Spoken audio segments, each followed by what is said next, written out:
The wind howled through Harrow, Nebraska, rattling the rusted sign above Joe Callahan's auto shop as if the storm itself wanted to tear it down.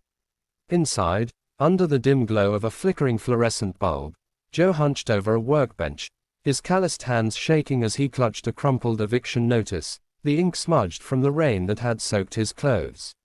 His daughter, Lily, slept in the corner on a worn blanket, her small chest rising and falling, unaware that their world was crumbling. At 42, Joe was a man forged by loss, his wife gone, his savings drained, his dreams buried under a mountain of debt. The shop, his father's legacy, was all he had left to keep Lily fed, but the jobs had dried up, and the bank was circling like a vulture. As thunder cracked outside, a pair of headlights pierced the darkness, and a battered pickup truck limped into the lot. Joe didn't know it yet, but the woman stepping out of that truck, her face hidden under a rain-soaked hood, carried a secret that could either save him or break him completely, a secret tied to a fortune he could never imagine. If you believe in kindness, second chances, and the power of human connection, please hit that like button, leave a comment, share this story, and subscribe to Kindness Speaks. Your support keeps these heartfelt stories alive and inspires others to believe in the goodness of humanity. Joe Callahan's life hadn't always been this way. Once, he'd been a young man full of hope, apprenticing under his father in this very shop, learning the rhythm of engines like a musician learns a song. Back then, Harrow was a thriving little town, and Callahan's Auto was its heartbeat, a place where farmers and truckers brought their machines to be nursed back to life. Joe's father had a gift, not just for fixing engines but for fixing people, listening to their troubles over a cup of coffee, offering a handshake that felt like a promise. When his father died 10 years ago, Joe inherited the shop and the weight of that legacy. But the world had changed. Big chain garages sprouted up in nearby towns, offering cheaper rates and faster service. Harrow's farmers were selling their land to corporations, and the small town trust that once kept Joe's shop busy was fading. Then Sarah left, taking half of Joe's heart and leaving him with Lily, a bright-eyed girl who deserved better than a father who could barely keep the lights on.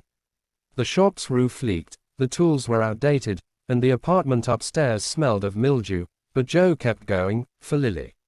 Every night, he'd check on her as she slept, whispering promises he wasn't sure he could keep. The woman who stepped out of the truck that stormy night moved with a quiet purpose, her boots splashing through puddles as she approached the shop's door. Joe wiped his hands on a rag, his heart sinking at the thought of turning her away. He couldn't afford to work for free, not now. But something in her posture, the way she carried herself against the storm, made him pause. She was tall, her face partially obscured by the hood of her jacket, but her eyes caught the light, sharp and searching. Her truck, a 1980s Ford with a cracked windshield and a coughing engine, looked like it hadn't been serviced in years. Joe assumed she was a farmer, one of the stubborn holdouts still working the land around Harrow. He didn't know that Clara Henshaw wasn't just a farmer. She was the daughter of a reclusive millionaire, an heiress who'd fled her family's empire to live a quiet life, hiding her wealth under worn flannel and a guarded heart. Clara had her own burdens, her own reasons for keeping her identity a secret, but fate had brought her to Joe's doorstep, and their meeting would set off a chain of events neither could predict. Joe's hands trembled as he popped the truck's hood, the rain drumming on the shop's tin roof like a countdown.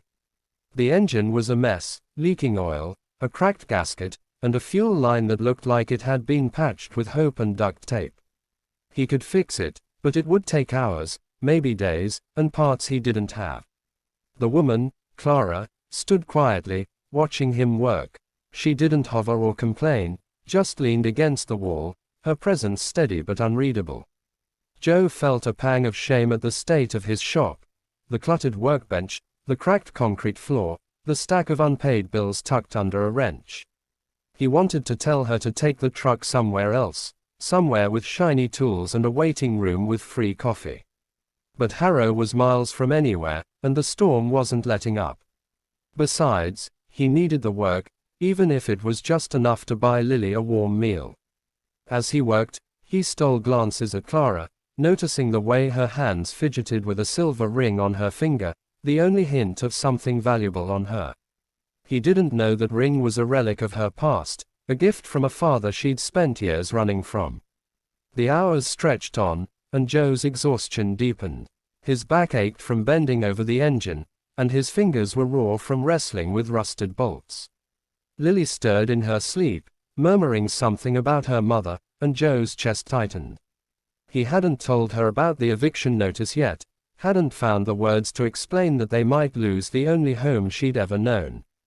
The thought of her waking up to a world where they had nothing was unbearable. Clara, sensing his distraction, offered to make coffee, rummaging through the shop's tiny break room until she found a pot and some instant grounds. The gesture was small, but it felt like a lifeline, a reminder that kindness still existed in a world that seemed determined to grind Joe down.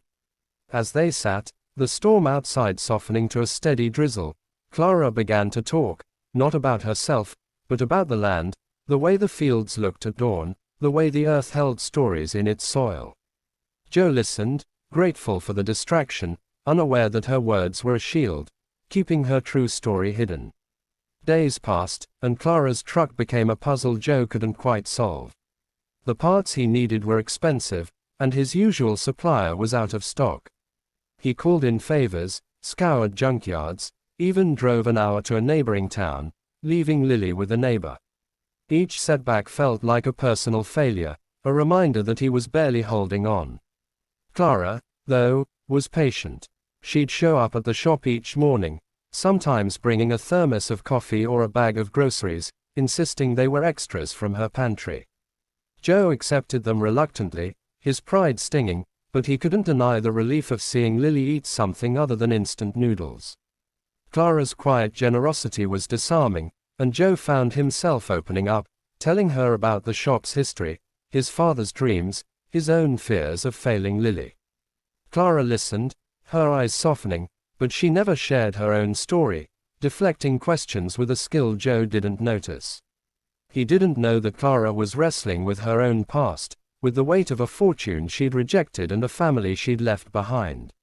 The turning point came on a crisp morning when the first frost dusted the fields. Joe had finally sourced the last part for Clara's truck, a fuel pump he'd bartered for with a mechanic friend. He worked through the night, his hands steady now, driven by a need to prove he could still do something right. When Clara arrived, she found the truck purring outside the shop, its engine smoother than it had been in years. Joe stood beside it, grease-streaked and exhausted, but there was a flicker of pride in his eyes. Clara ran her hand along the truck's hood, her face unreadable, then handed him a check. The amount was modest, barely covering the parts and labor, but Joe didn't care. He'd done it for the work, for the chance to feel useful again. What he didn't see was the second check Clara slipped into the shop's mailbox as she left, a sum that would cover his back rent and more, signed with a name that would have stunned him if he'd known its weight. Weeks later, Joe found the check while sorting through a pile of junk mail. His hands shook as he read the amount, then the name, Clara Henshaw, a name he vaguely recognized from old town gossip, tied to a family that owned half the state's farmland. He sat down hard, the realization hitting him like a wave. Clara wasn't just a farmer, she was an heiress, someone who could have taken her truck to any high-end garage but chose his crumbling shop instead. The money wasn't just a payment, it was a lifeline, a chance to keep the shop, to give Lily a future. Joe's first instinct was to find her, to return the check, his pride warring with his gratitude. But when he drove to the address she'd given, he found an empty farmhouse, its windows dark, as if Clara had vanished into the fields. She'd left no note, no explanation, only the gift of a second chance. Joe stood there, the check in his pocket, tears burning his eyes as he realized she'd seen his struggle and chosen to help in a way that let him keep his dignity. Months later, the shop was still standing, its roof patched, the sign repainted. Lily was back in school, her backpack filled with new supplies, her smile brighter than Joe had seen in years.